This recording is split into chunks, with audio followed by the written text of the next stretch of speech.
Welcome back, everybody, to Real Time for the Real Everyday Movie Fan. I am Josh Williams. And I'm James Sheridan. Whew, thank you so much for joining us. I'm excited to talk about this one, guys. We're giving you our real time spoiler review and breakdown. That's right, baby. Tell them to subscribe of The Last of Us, Season 2, Episode 5. We're giving you our review and breakdown of that right now. And oh boy, before we get into this, guys, like my daughter says, if you like what we have here, hit the subscribe button and hit the like button and that notification bell so you receive all of our great content here for you here on Real Time. Yeah, it's great, but I don't know the one time. Good job, baby. Yeah. All right. Love you. Love you. Okay. I'm going to do this review. I'll be right back. Okay. Okay. All right. So, a lot happened. I mean, it only is 45 minutes. It's one of the shorter ones so far, but oh boy. Yeah, they hit the ground running on this one. They really did. Now, we're going to preface this, guys. This is right now. We're hitting it right here. Your spoiler alert, right here. If you haven't watched the episode, again, we say this every time. What the are you doing here? Leave, go watch the episode, and come back and join us.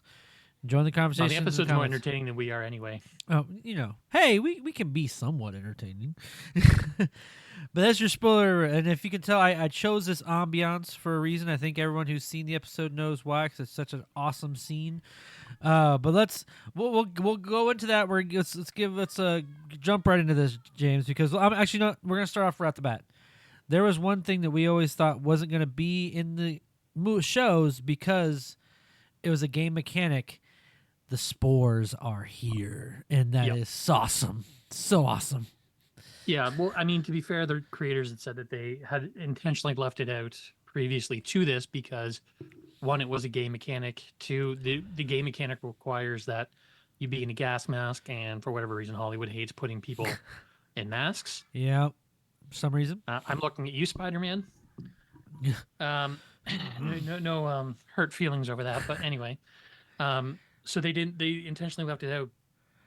And for the most part, up until now, we haven't really missed it. But I think the way they handled it here, especially in that opening scene, and then bookending it with the closing scene, was just awesome. Amazing. Like you start with this interrogation of, it's not even really interrogation, but it's framed like an interrogation of one of the Wolf sort of commanding officers.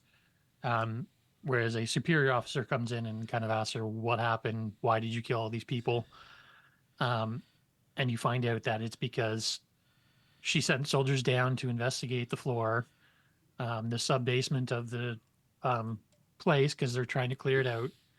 And they discovered that the air is contaminated. Yeah. They don't specifically mention spores. They just say that the air is bad. When I heard that, I'm like...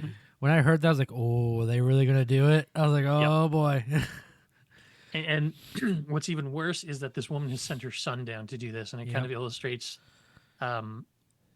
just how scary this world really is, and the heartbreak of, family members could be taken at any time kind of thing. And it's just sort of a reality for them where it's like she had to order him to die, and it's like... and it's not like he didn't go willingly. Like, it was... He's the one who told her to seal things off. It's in the air. But yeah, the implications of what this is going to mean for the series is going to be fascinating. Yeah. We already see it kind of playing out in this episode, and we'll get to that scene later on. And it wasn't just the spores. There was a bunch of little things they did in this episode that I talk a lot about how they adapt this game into a show. Right. And the things that they bring in from the game and little things that they do, which are not necessarily things that the show necessarily needs to do, but it's always fun to kind of see them brought to life within the show. And I mentioned last week Ellie's sort of quick kill method of like stabbing through the neck and slitting their throat kind of thing, and that's a game mechanic when you're doing the stealth missions and whatnot. And then you get into things like the dog sniffing them out, kind of thing, which was a common game mechanic throughout this. Again, the spores in the hallway. And there's one more I want to get to, but we'll get to that when we get to that scene, because it is an absolutely haunting little bit of lore that the producers talk about it. And Um, the people who did this mechanic within the game, it's not even really a mechanic; it's sort of a sound design thing. But Right. it they work closely with people within the show because they actually developed a language, and if Yeah. that will kind of imply what I'm talking about. But I want to get to that scene as we naturally get to that scene. So of course, we were left previously with Dina and Ellie, you know, sort of in the post throes of passion, and then discovering where the hospital was and wanting to immediately leave to go to the hospital. They leave for the hospital, but there's this sort of moment between them when they're walking along where, and I'm not sure how I feel about the way it was executed, but Dina kind of spills her guts about um, her sort of, for lack of a better term, sort of origin story and the horrible things she's had to do to survive, and the reason why she's sort of alone. Uh, and it's sort of framed as her kind of pushing to Ellie that, I can take care of myself. Right. But then she puts it on Ellie to make the choice about I can go home or I can stay. Mm. Yeah, and Neither is a wrong answer, but you need to make a decision. I love that she tells that story about when she was a child to help give her that depth, that she's been through this something similar Yeah. of what Ellie's been through, and she knows probably what she's going through, which is one, she also loved Joel, but two, she is doing it because she knows what Ellie's feeling almost right now, which is a great Yeah. story to hear and have that when it makes a little more sense rather than she just loves Joel, kind of thing.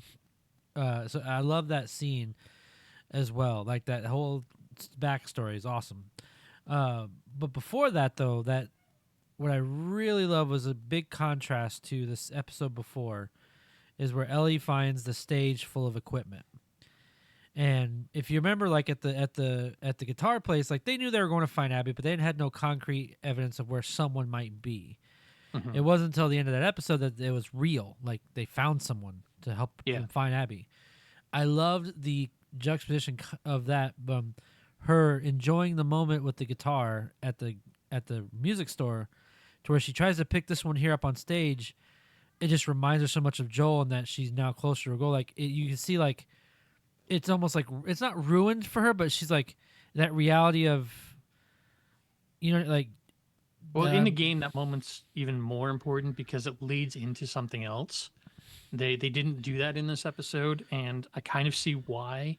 But at the same time, as it was happening, I'm like, oh, I know what's coming next, and then it didn't happen, and I'm like, yeah, That moment's also interesting because a lot of people are kind of a little indignant about that, and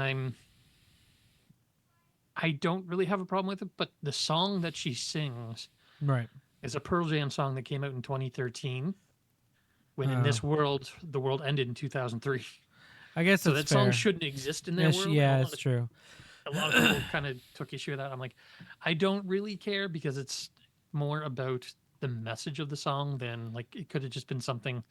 Maybe in this world, Joel made up that song. Yeah, and I just love that moment because she starts to try and play and sing, but it's just that reality of, they are closer to their goal, and they actually know someone. It's real. It's more real now. You know what I mean? Like than Yeah. just going on a quest or whatever. And it kind of like it makes her jump back to reality. It makes her just kind of not enjoy the moment. I just love that spot. It's also a great moment for Dina, whose character continues to show that she is in this one in this story the smart one who's By far. she's the one who's taking the map and triangulating things and using math to try and figure out where things are, listening to the radio to find where certain um, where the military movements are and where sort of a safe venue is, which leads them to, of course, the big scene after the whole confrontation with Ellie and Dina. Right. When they get to first the gate, which again, another mechanic from the game that I love that they really simplified here, but like trying to sneak through like security gates is an ongoing thing in the second part of the second game, where you're kind of puzzle solving and each one's a little different. Like some of them you have to start a generator, but you need to plug it in Right. via like different paths and whatnot, or you have to like find code name or code like like passcodes and whatnot to get through certain doors.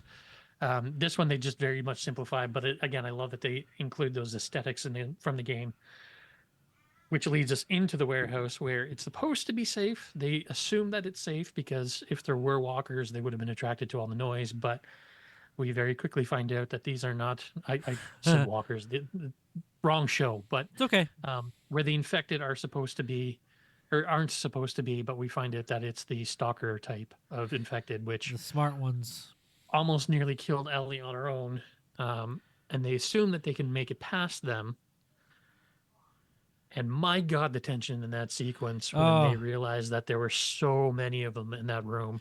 At first, when I thought it was just one of them, screwed. they were like, "Oh, we can flank them and it'd be fine."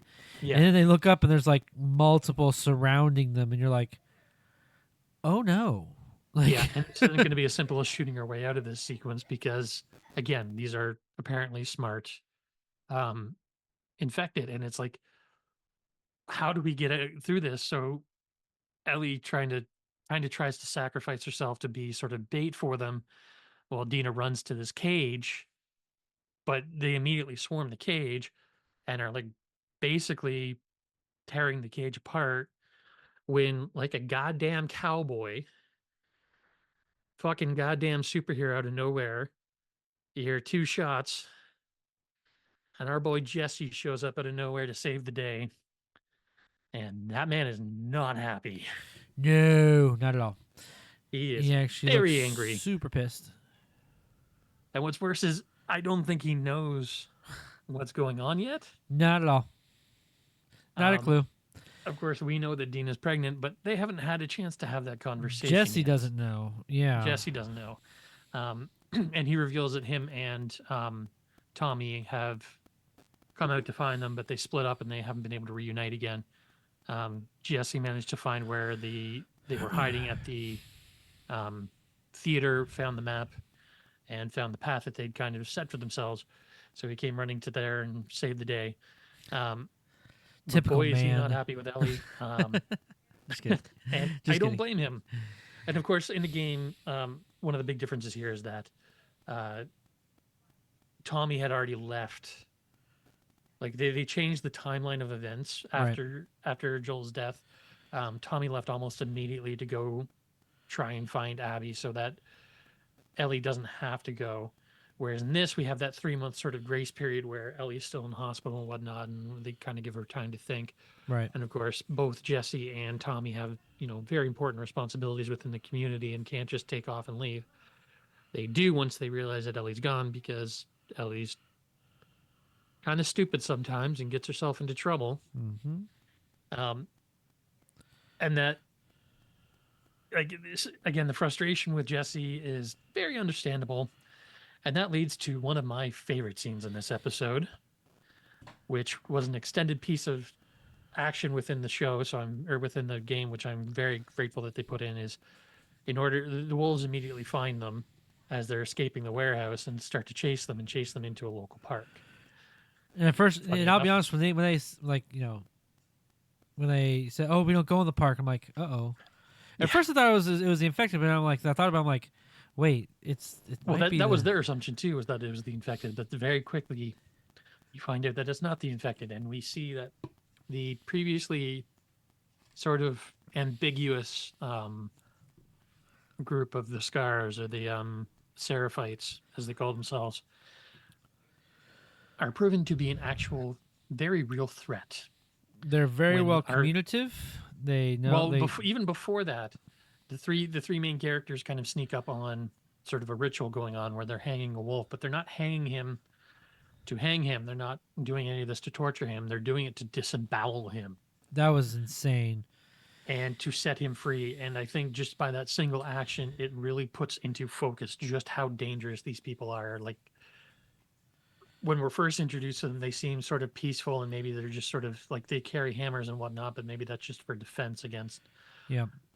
the infected and whatnot, or of course against wolves and whatnot. But and we know that they utilize bows and arrows, but and I mean it's not really our first look at that, I guess, because we Right. do see them having disemboweled the people hanging in the But this is our TV first time actually station. seeing them do it. Yeah, Like and before, it's it was like, just that people hanging, and this time we're actually watching it. and there was some ambiguity as to why the people were hanging and what happened to them, whereas this is just straight up cruelty. Like this is Yeah. just, but and it's fascinating because they don't even think of it as cruelty. They think they're setting him free. Yeah, that's the That he's crazy. stuck in his sinful ways. He's never going to change, and the only way to set him free is for him to die.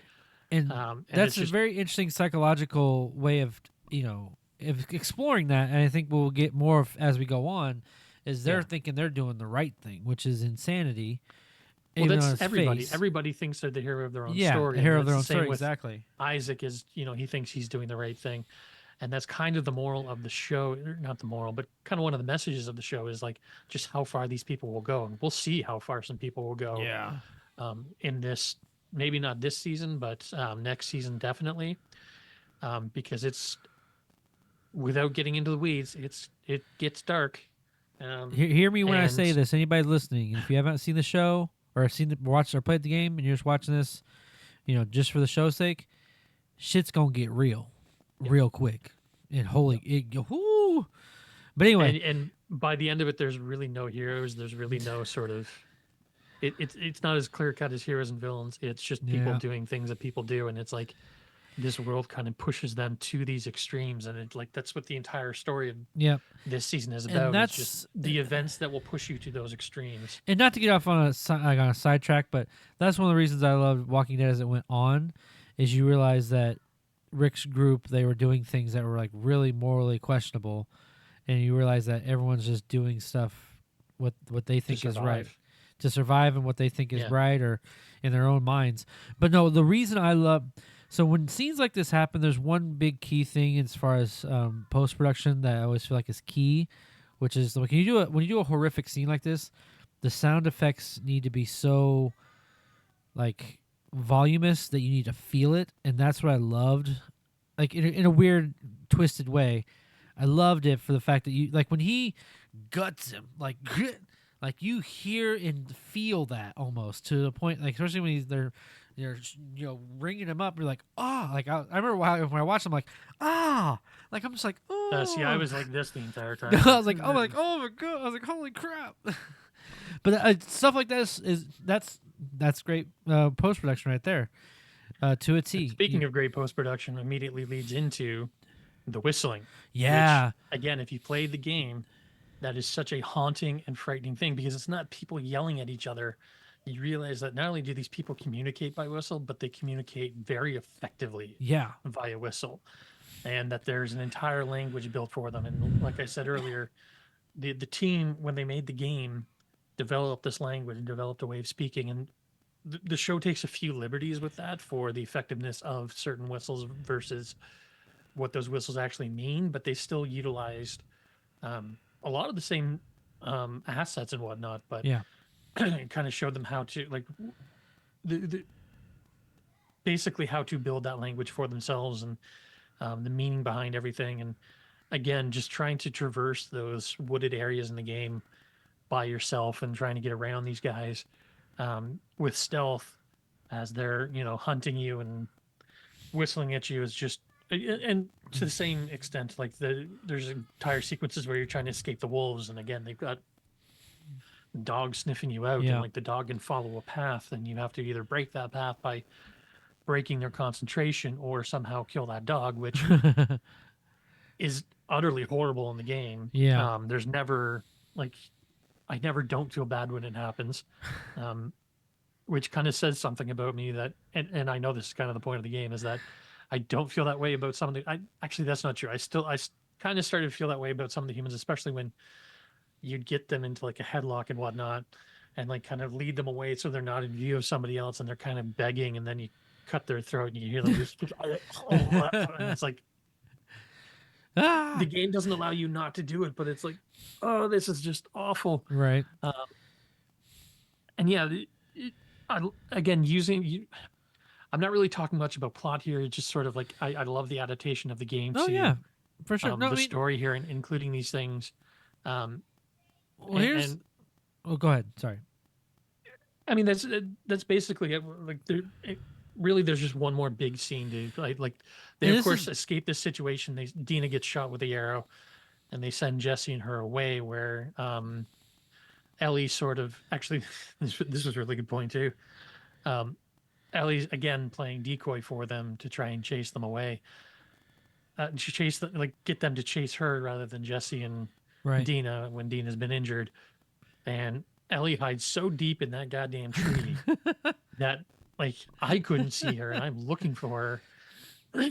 So of course they couldn't find her at all, and it's like that was just a great little moment. I'm like, you goddamn little hobbit.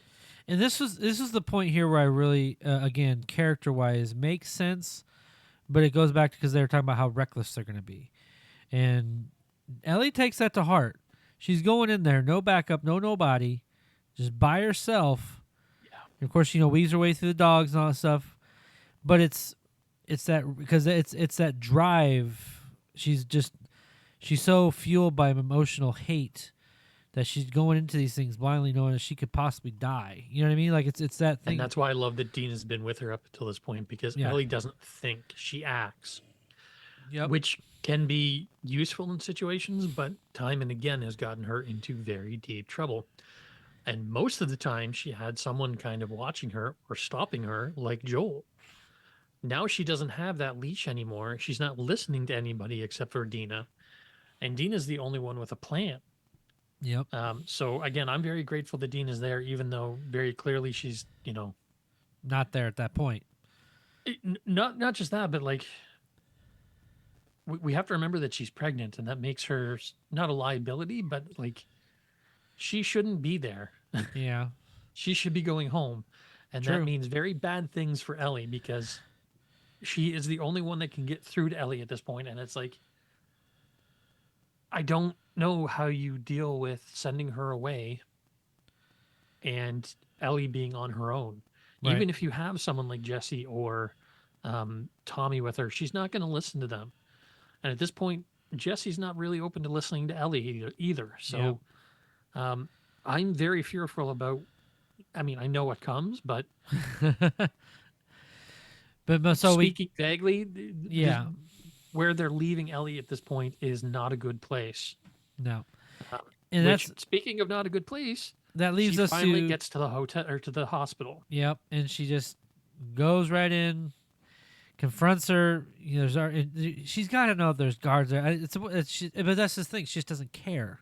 Yeah. She's so fueled by by hatred, and that it just doesn't matter. And just oh man, that.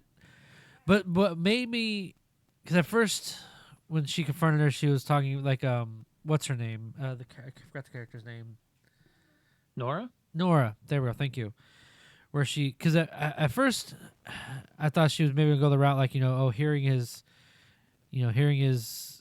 screams were haunting my dreams. But she goes, no, I hear her screams in my dreams, and he deserved every minute of it. And that's like that. That Like bitch deserved it. yeah, and it's only like in my brain like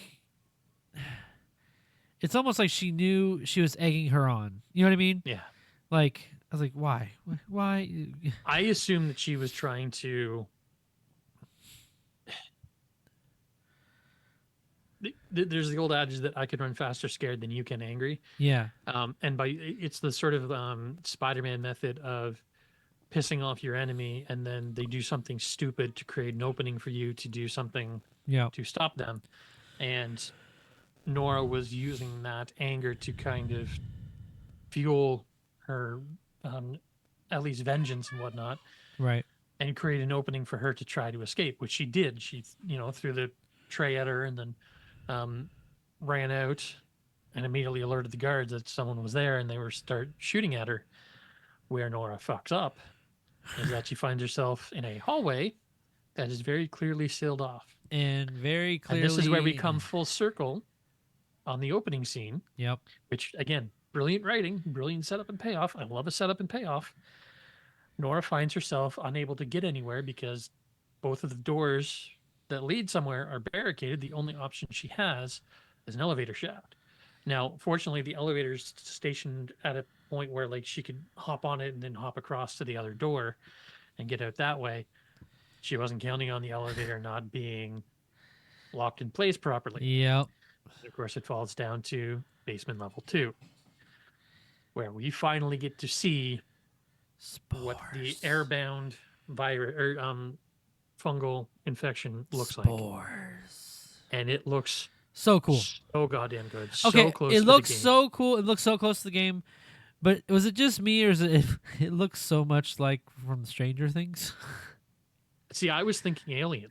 Okay, or that's true. Aliens when That's they're true. trapped in the wall, which I think That's is what true, Stranger too. Things was going for too. Yeah, And I think that's the idea, is that they're going with that sort of like I'm no longer really, I'm still alive, but I'm no longer really a human being. I'm an incubation yeah. pod for these things. And the absolute horror of that is like Ellie's walking through there, and of course she's immune, so none of this affects her. None of it bothers her. Yeah, None of it bothers her, but I mean, it still kind of bothers her because these are, you don't usually see the infected being living, breathing human beings still. Yep. They're infected and their brains have been taken over, whereas these ones, you know, seem to have some sort of recognition and understanding that there's a human walking among them. and But they they're just breathe out the factories for the spores. spores, and Yeah, they're just spitting them out constantly, and it's like the absolute horror of being sort of in that waking nightmare of Yeah. that situation and being trapped down there as one of those things just kind of crusted into the wall, like you're, some sort of alien and barnacle thing. after I watched the episode, it made me think, this is where I actually loved that they didn't introduce the spores until now, because the reason I say that, how you look at it structurally, the infected, the fungus, it shows that it's evolving. It's getting smarter. It's changing. It's adapting. Which we've already seen, because first we had the bloaters, and then we had the shamblers. Now we've got the stalkers, and now we've got spores. We also know that it's communicating even more than it was in the first season, where several situations have been sort of precipitated by the spores sort of recognizing that human beings are around and calling upon the infected to come and infect more. Yep. And of course, immediately after this, we finally catch up with Nora, who's trapped in a very red hallway. And she knows she's a goner. We know she's a goner.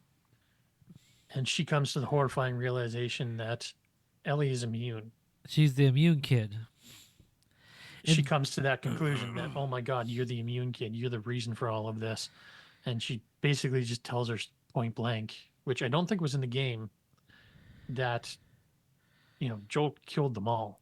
And I love Joel this killed scene. our I love reason this spot. for Joel not only killed them all, but he destroyed any hope we had of curing this thing, and it's your fault.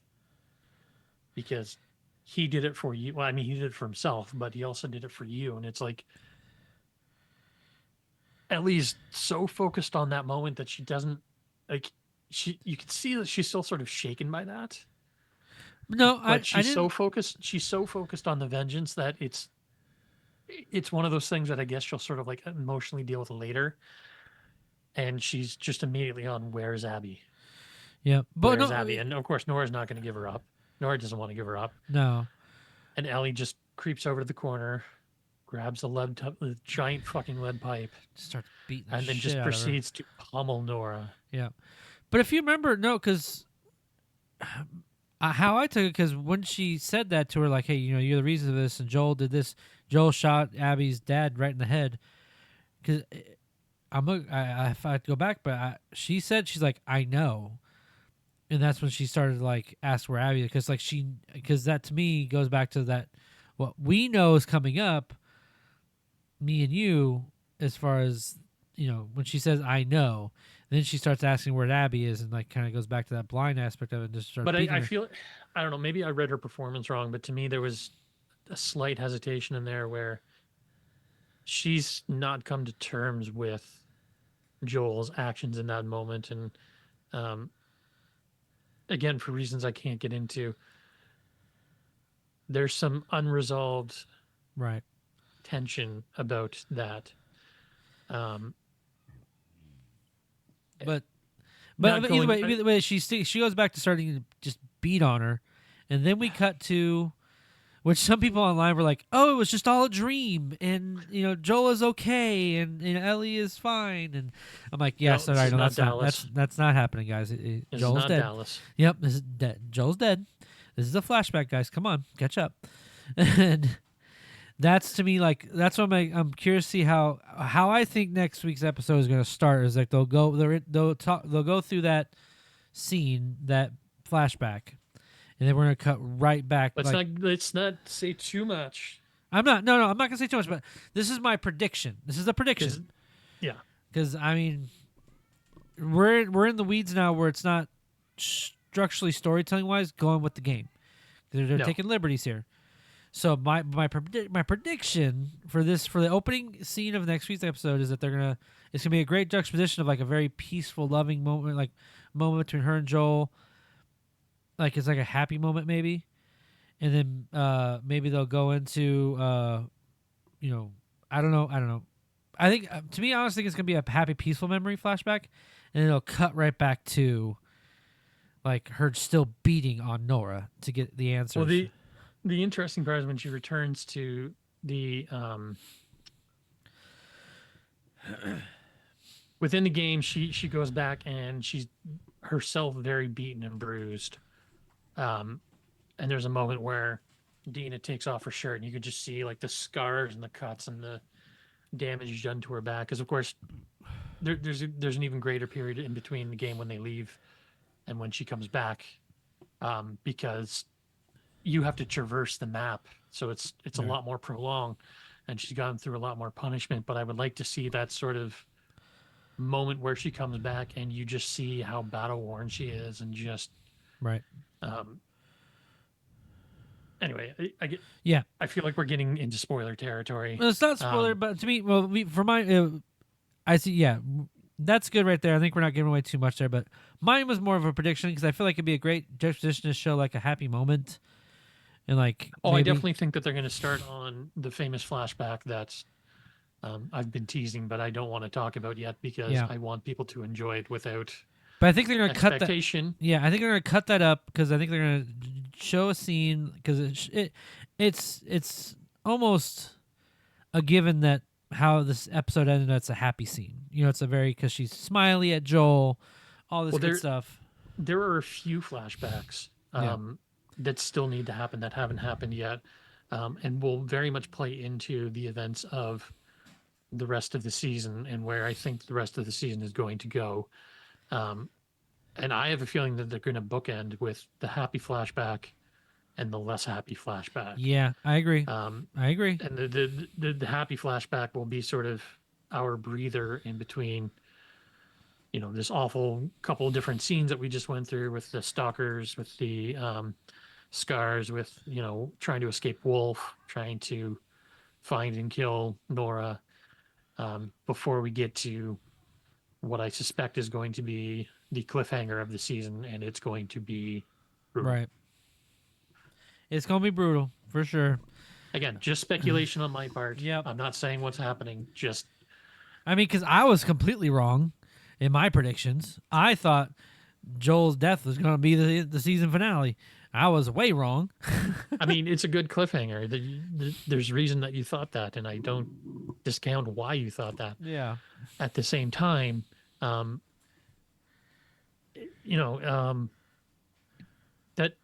kind of happened so early in the story that I'm like, they would have to add a lot of filler before that, and there's a lot of story after that, so I don't see them doing it that way. Yep. Either way, great episode. Amazing acting as always. The set pieces are spectacular.